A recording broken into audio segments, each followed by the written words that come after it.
त्वं हीनः पिता वसु त्वं माता शतक्रतो बभूविथ अधाति सुम्नमिमहे। ओम शांति शांति शांति। ओम श्री गुरु शरणं गच्छामि। ओम श्री परम गुरु शरणं गच्छामि। प्रिय दर्शकगण, श्रोतागण, आप सभी को हार्दिक नमस्कार। आर्य सभा मॉरिशस के इस कार्यक्रम अमृतवाणी में आपका हार्दिक स्वागत है। हम आपको बता दें, आज 10 जुलाई हमारे लिए बहुत ही महत्वपूर्ण दिन है। आज के दिन को हम लोग आषाढ़ पूर्णिमा कहते हैं, अर्थात आषाढ़ महीने की पूर्णमासी। हम आपको बता दें, ये आषाढ़ महीना हमारे जो चांद्र वर्ष है, ल्यूनर मंथ, उसका ये चौथा महीना है जो कि आज पूरा हो जाता है। और आज की इस पूर्णमासी का संबंध पूर्वाषाढ़ नक्षत्र से है। बात यह है कि इस आषाढ़ पूर्णिमा को कई वर्षों से गुरु पूर्णिमा नाम दिया गया है। और गुरु पूर्णिमा के रोज अनेक प्रकार की गतिविधियां की जाती हैं। यज्ञ, पूजा पाठ, भजन, कीर्तन, इस प्रकार मनुष्य परमपिता परमात्मा का ध्यान करते हुए अपने जीवन को उत्कृष्ट ऊंचा उठाने का प्रयत्न करता है। वास्तव में ये गुरु शब्द का अर्थ क्या होता है? जो हमें ज्ञान का प्रकाश करे, अज्ञानता का अंधकार दूर करे। और इस प्रकार हमारे शास्त्रों के अंतर्गत 3 सांसारिक गुरु माने गए हैं। और उन 3 सांसारिक गुरुओं को देवता का रूप भी दिया गया है। मातृदेवो भव, पितृदेवो भव, आचार्य देवो भव। अर्थात माता, पिता और आचार्य हमारे 3 सांसारिक गुरु हैं। उन्हीं से हम लोग बहुत कुछ सीखते हैं, आने वाली पीढ़ी को तैयार करते हैं और जीवन को हम आगे बढ़ाते हैं। गुरु पूर्णिमा जब हम कहते हैं तो लोगों का ध्यान यह होता है कि अपने गुरुओं के प्रति कृतज्ञता प्रकट करना, उनको धन्यवाद देना कि उन्होंने हमें मनुष्य शरीर प्राप्त करने के बाद मनुष्य बनाया। ज्ञान, कर्म और उपासना, ये 3 चीजें बताई। इसलिए प्रायः गुरु पूर्णिमा के रोज लोग कहते हैं कि गुरुओं के प्रति कृतज्ञता प्रकट करना। परंतु हमारे शास्त्रों के अनुकूल इसके अलावा 2 और गुरु हैं। एक हमारे ऋषि मुनिगण, जिन्होंने बहुत मेहनत, परिश्रम, तपस्या के बाद वेद ज्ञान या अन्य शास्त्रों को पढ़ा और उसका ज्ञान हमें दिया ताकि हम अंधकार से निकलें और ज्ञान के प्रकाश में आवें। अतः हमारे ऋषि मुनि भी, विद्वानगण, ये भी हमारे गुरु ही हैं। परंतु इसके अलावा परम पिता परमात्मा, वही हमारा परम गुरु है। सारा कुछ उसी से जो के चलता है। ये 3 गुरु जो हमने बताए, माता, पिता, आचार्य, ऋषि मुनि आदि, जो कुछ भी हमें सिखाते हैं वो सारा ज्ञान उसी परम पिता परमात्मा से वो प्राप्त करते हैं। इसका माध्यम क्या है? वेद के आधार पर, वेद के द्वारा ही ये सारा ज्ञान प्राप्त होता है। क्योंकि परमात्मा कहते हैं ये वेद ज्ञान मैंने आप मनुष्य के कल्याण ही के लिए दिया है। अगर आप मनुष्य बनना चाहते हैं सही अर्थ में, तो आपको सबसे पहले वेद ज्ञान प्राप्त करना चाहिए। इसीलिए वो 3 उपलब्धियों में पहला ज्ञान ही को महत्वपूर्ण स्थान दिया गया है। ज्ञान प्राप्त करना ये केवल मनुष्य कर सकता है। मानव शरीर पाकर अगर हम ज्ञान प्राप्त न करें तब तो मनुष्य बनना व्यर्थ है। वो भी कैसा ज्ञान?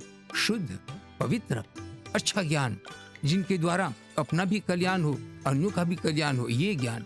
और वास्तव में ये ज्ञान कहाँ पर हमें प्राप्त होती है? तो हमने आपको बताया, परमपिता परमात्मा का दिया हुआ ये वेद ज्ञान ही है।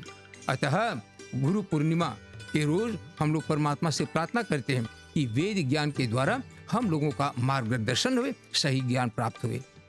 वेद ज्ञान प्राप्त कर लेने के बाद हमारा दूसरा कर्तव्य क्या है? कर्म। ज्ञान, फिर इसके बाद कर्म। जो ज्ञान हमने प्राप्त की है, जो रास्ता हमें हमारे ऋषि मुनियों ने या हमारे पूर्वजों ने, बाप दादों ने बताया, अब उसके अनुकूल अपने जीवन को ले चलना, कार्य रूप में उसको परिणत करना, तब जो कि है ये दूसरी उपलब्धि में प्राप्त होती है। ज्ञान के बाद कर्म। कर्म के बारे में भी वेद का जो सिद्धांत है बहुत ही महत्वपूर्ण बात बताते हैं कि जैसा आदमी करता है वैसा ही फल परमात्मा देते हैं, नाप तोल कर, गिन कर। इसीलिए हमारे शास्त्रों में उत्तम श्रेष्ठ कर्म करने का आदेश है। एक का नाम है सुकर्म और एक का नाम है निष्काम कर्म। ये 2 महत्वपूर्ण कर्म है मनुष्य के लिए। लेकिन इनको ठीक रीति से करने के लिए, ज्ञान प्राप्त करने के लिए तो एक चीज की और आवश्यकता है, वो है परमपिता परमात्मा की कृपा। इसलिए वो तीसरे स्थान पर उपासना जो क्या कहा गया है, ज्ञान कर्म इसके बाद उपासना। परमात्मा की उपासना करें तो जो सही ज्ञान हमको प्राप्त हो सकता है, बुद्धि विचार उत्तम श्रेष्ठ बन सकते हैं और इस प्रकार सचमुच हम मानव कहलाने योग्य हो सकते हैं। तो ये तीन चीजें, ज्ञान कर्म उपासना, प्रिय परिवारगण, बहुत ही महत्वपूर्ण मनुष्य के लिए। गुरु पूर्णिमा अभी हम आपको बता रहे थे, इसका संबंध एक और महत्वपूर्ण गतिविधि से है। वो ये है कि हर महीने की जो पूर्णमासी आती है वो उस महीने का अंतिम दिन होता है। अभी हमने बताया कि आज आषाढ़ पूर्णिमा है, इसका मतलब होता है कि आषाढ़ महीना आज समाप्त हो जाता है। कल से एक नया महीना आरंभ होगा और कल जो महीना आरंभ होगा वह श्रावण मास। श्रावण नाम सुनते ही हमारे ध्यान में एक बहुत ही महत्वपूर्ण बात आ जाती है। वो क्या है? श्रावणी पर्व, श्रावणी उपाकर्म जिसको कई लोग बोलते हैं, ये विशेष बात आ जाती है। सभी लोगों के दिमाग में ये बात जब आती है तो निश्चय ही वे जान जाते हैं कि इसका संबंध जो कि वेद से है, वेद का ज्ञान प्राप्त करना। मैं आपको बता दूं कि श्रावणी पर्व जो है वो अभी हाल की बात नहीं है। ऋषि मुनियों के जमाने में वेद का ज्ञान लोगों तक पहुंचाने का विधान जो कि चलता था, क्योंकि एक समय था कि वेद ज्ञान केवल ऋषि मुनियों तक, विद्वानों तक, आचार्यों तक सीमित था।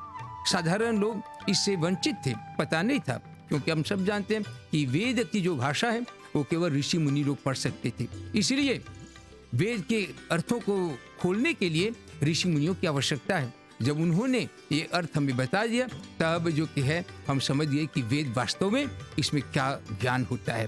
तो प्रिय परिवारगण, एक प्रकार से गुरु पूर्णिमा के रोज हम उस परम पिता परमात्मा गुरु को हम लोग कृतज्ञता धन्यवाद देते हैं और इसके लिए श्रावणी मतलब कि कल से जो श्रावण मास आरंभ होगा हम लोग विशेष श्रावणी पर्व आरंभ करेंगे।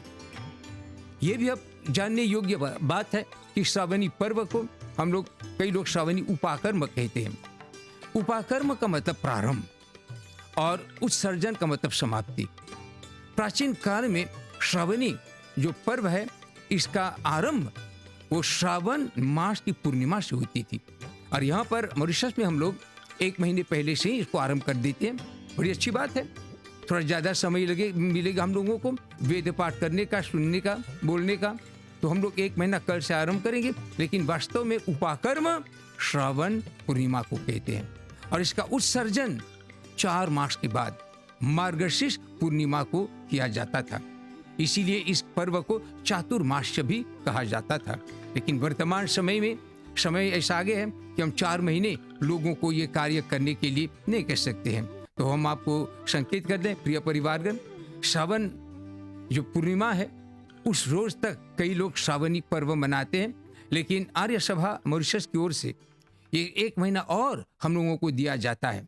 वास्तव में मैंने कहा 4 महीने तक चलता है, लेकिन कम से कम 2 महीने अगर हम इस पर्व को नियमित रूप से मनावें तो गारंटी निश्चय है कि हमारा ज्ञान जो कि अवश्य बढ़ेगा।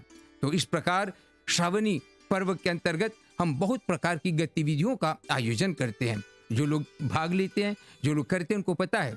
सबसे पहले महायज्ञ, ये प्रमुख गतिविधि है समाज में। घर पर महायज्ञों का आयोजन, जिसमें गहराई के साथ वेद मंत्रों का पाठ किया जाता है, उनका अर्थ सुनाया जाता है और लोगों को वेदों से अवगत कराया जाता है। क्योंकि हमने आपको बताया कि मनुष्य का सही मार्ग वेद द्वारा ही हमको जो कि प्राप्त होता है। दूसरी बात, भजन कीर्तन पूजा पाठ आदि सारी गतिविधियों को करके इस श्रावण पर्व को बहुत ही महत्वपूर्ण मनाते हैं और बताते भी हैं। तो इससे हमारा विनम्र निवेदन है कि हमारे सभी जो आर्य परिवार हैं, आर्य क्या पूरे देश के लोग, आर्य परिवार ही नहीं, क्योंकि ये पर्व मैंने कहा वेद ज्ञान पूरे संसार के लिए है। इसलिए हम चलें सभी लोगों के लिए हम लोग ये कामना करते हैं, ये श्रावणी पर्व जो कल से हम आरंभ कर रहे हैं, सितंबर तक आर्य सभा की तरफ से चलेगा, इसमें आप बड़े सक्रिय रूप से भाग लें। जो भी गतिविधियां होती हैं उनसे लाभ उठाने का प्रयत्न करें। उठाने के बाद अपने तक सीमित नहीं रखें, अन्यों तक पहुंचावें। क्योंकि वेद ज्ञान के बारे में परमात्मा विशेष आदेश देते हैं, वेद को पढ़ो और पढ़ाओ, सुनो और सुनाओ। अगर हम इस प्रकार से करते तो निश्चय है कि हमारा जीवन उत्कृष्ट बहुत आगे बढ़ जाता। देर नहीं है, अब से भी हम चेत जावे और अपने जीवन को उत्तम बनाते चलें। संसार अत्यंत जो कि कष्टमयी परिस्थिति से गुजर रही है, चारों तरफ दुख, कष्ट, क्लेश, समस्या। इससे थोड़ा सा अगर हम वेद पाठ करें तो संभव है कि परमात्मा हमें इन सब दुर्गुणों से, दुर्व्यसनों से बचावे और मानव जीवन उत्तम श्रेष्ठ बनेगा। आपने ध्यान से सुना, आपको बहुत बहुत धन्यवाद। ओम शांति शांति शांति।